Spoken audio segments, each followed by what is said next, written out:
मच्छिंद्र व गोरक्षनाथ सौराष्ट्र गावांहून निघाले ते मार्ग क्रमित तैलंगणात गेले. तेथे त्यांनी गोदेचे संगम्य स्नान करून श्रीशिवाचे पूजन केले. पुढे आणवडयानागनाथ परळीवैजनाथ आदी करून तीर्थे केल्यावर महारण्यात गर्भागिरी पर्वतावर जे वाल्मिकी ऋषीचे स्थान आहे तेथे ते आले. ते अरण्य महाभयंकर, वाट देखील धड उमगेना अशा त्या घोर अरण्यांतून प्रवास करण्याचा प्रसंग आल्यामुळे मच्छिंद्रनाथ भिवून गेला. त्याचे कारण असे होते की स्त्रीराज्यातून निघताना त्यास मैनाकिनी राणीने जी सोन्याची वीट दिली होती ती कोणास न समजू देता त्याने जोळींत ठेविली होती. ती वीट चोर नेतील या धास्तीने त्याच्या जीवांत जीव नव्हता. ही सर्व भीती गोरक्षनाथाच्या लोभाबद्दल परीक्षा पाहण्यासाठीच होती, नाही तर मच्छिंद्रनाथास भीती कशाची असणार. तो मार्गात चालत असता गोरक्षास विचारी की या घोर अरण्यात चोरांची धास्ती तर नाहीये ना. हे ऐकून गुरुला चोराचे भय कशासाठी असावे ही कल्पना गोरक्षनाथाच्या मनात उत्पन्न झाली. गुरुजवळ कान्ह्य तरी वित्त असले पाहिजे व ते चोर लुटून नेतील ही भीती त्यांना आहे असा त्याने तर्क केला व ते भय निरसन होण्याचा उपाय योजावा असा मनात विचार करून तो कान्ह्य उत्तर न देता तसाच मुकाटयाने चालत होता. इतक्यात त्यांस एक पाण्याचे ठिकाण लागले. तेथे मच्छिंद्रनाथाने गोरक्षास अंमळ थांबावयास सांगितले व आपली जोळी त्याच्याजवळ देऊन तो शौचास गेला. तेव्हा गोरक्षनाथाने गुरुच्या जोळींत पाहिले तोंड सोन्याची वीट दिसली. तेव्हा हेच भीतीचे मूळ असे जाणून त्याने ती वीट फेकून देऊन तितक्याच वजनाचा एक दगड तींत भरून ठेविला व आपण चालू लागला. मच्छिंद्रनाथही मागून तांतडीने शौचाहून आल्यानंतर चालू लागला.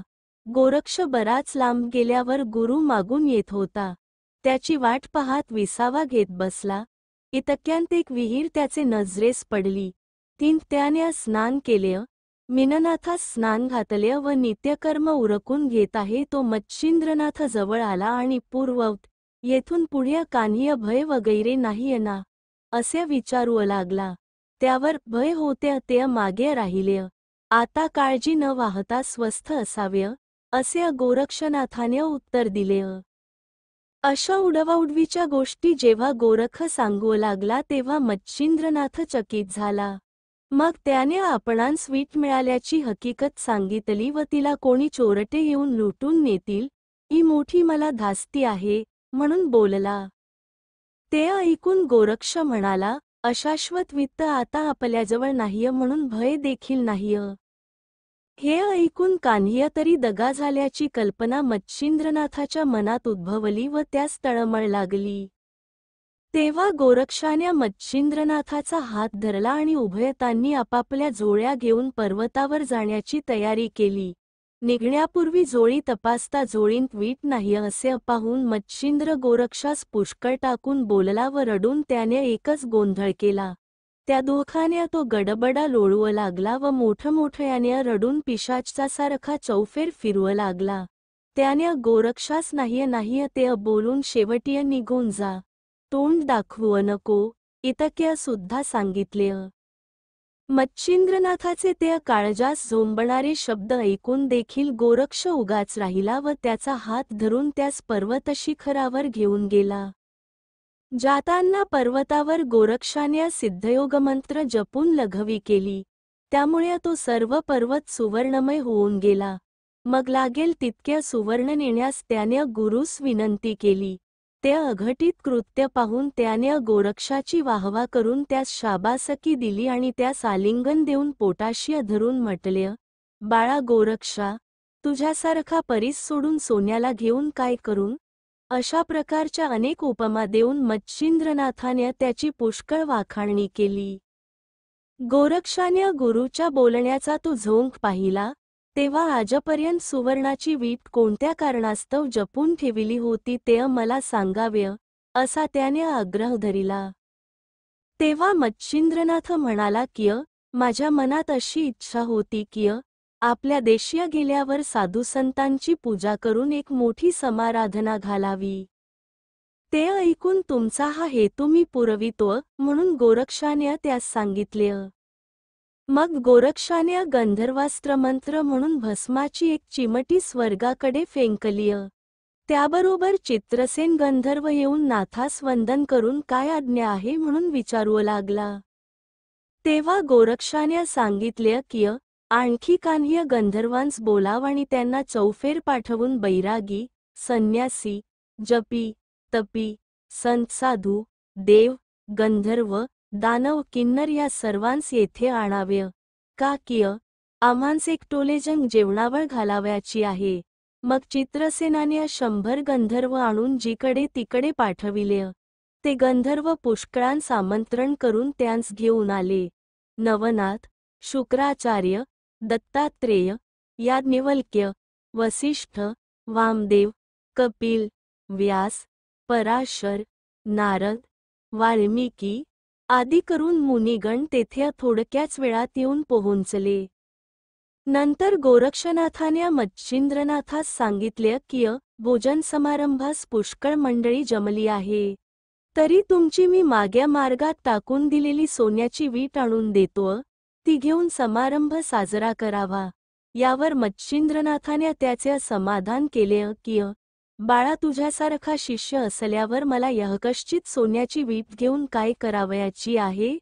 मग गोरक्ष म्हणाला, सर्व यथासांग होईल, पण हा सर्व आपल्या कृपेचा प्रताप, मजकडे कान्ह्य नाही.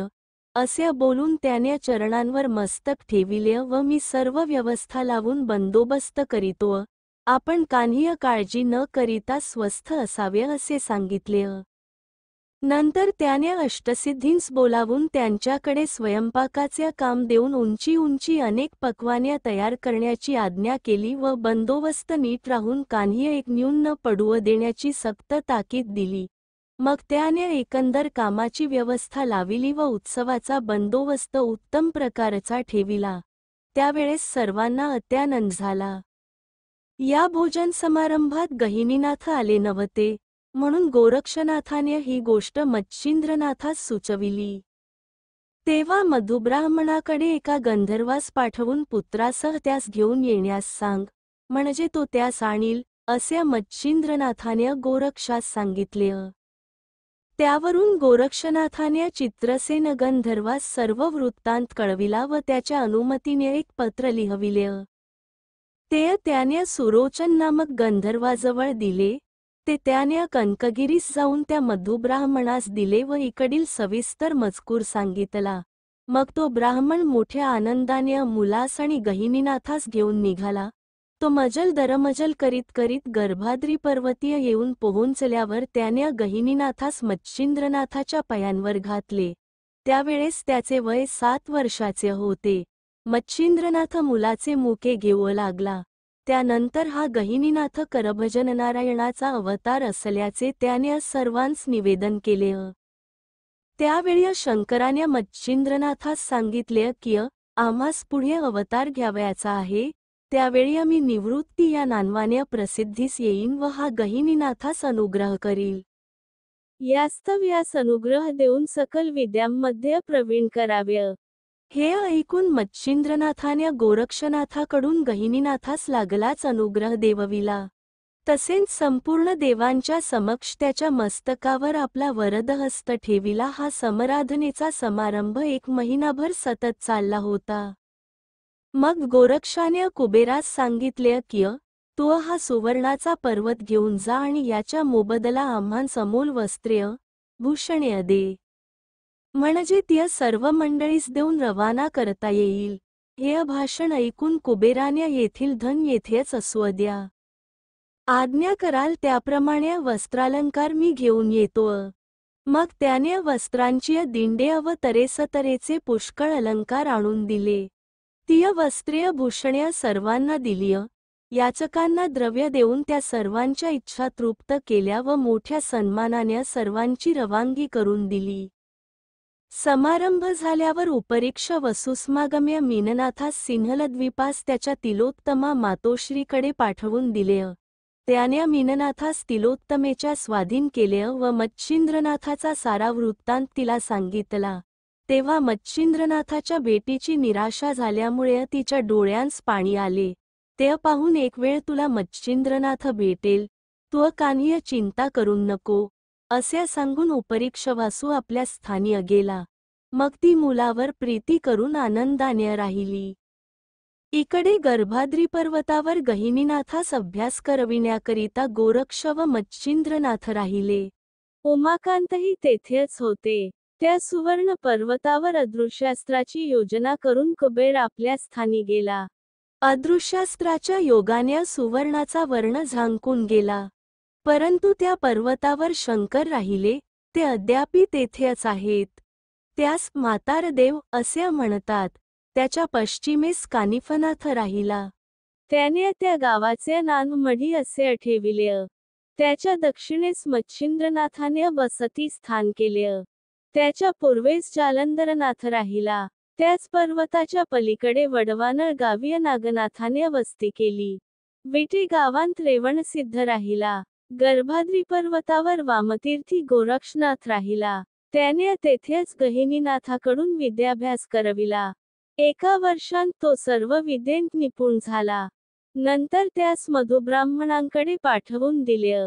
पुढे त्या ठिकाणी बहुत दिवसपर्यंत राहून शके 1000 या वर्षीय त्यांनी समाधी घेतल्या. कबरीच्या घाटाच्या समाधी बांधण्याचा मुख्य मुद्दा हाच होता की पुढे यवनराजाकडून उपद्रव होऊ नये.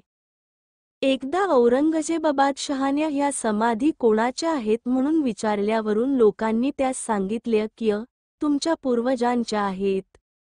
मठांत कान्होबा पर्वती, मच्छिंद्र, त्याच्या पूर्वेस जालंधर, त्याच्या पलीकडे गहिनीनाथ असे ऐकून त्याने ती नानवे पालटून दुसरी ठेविली. ती अशी जानपीर असे नाव जालंधरास दिले. गैरीपीर हे नाव गहिनीनाथास ठेविले. मच्छिंद्राचे मायाबाबलेन व कानिफाचे कान्होबा अशी नानवे ठेवून तेथे यवन पुजारी ठेविले. कल्याण कलयुगीय बाबा चैतन्य यांची समाधी होती, पण ते नाव बदलून राववागशर असे नाव ठेविले. गोरक्ष आपल्या आश्रमीय सटव्यांस ठेवून तीर्थयात्रेस गेला.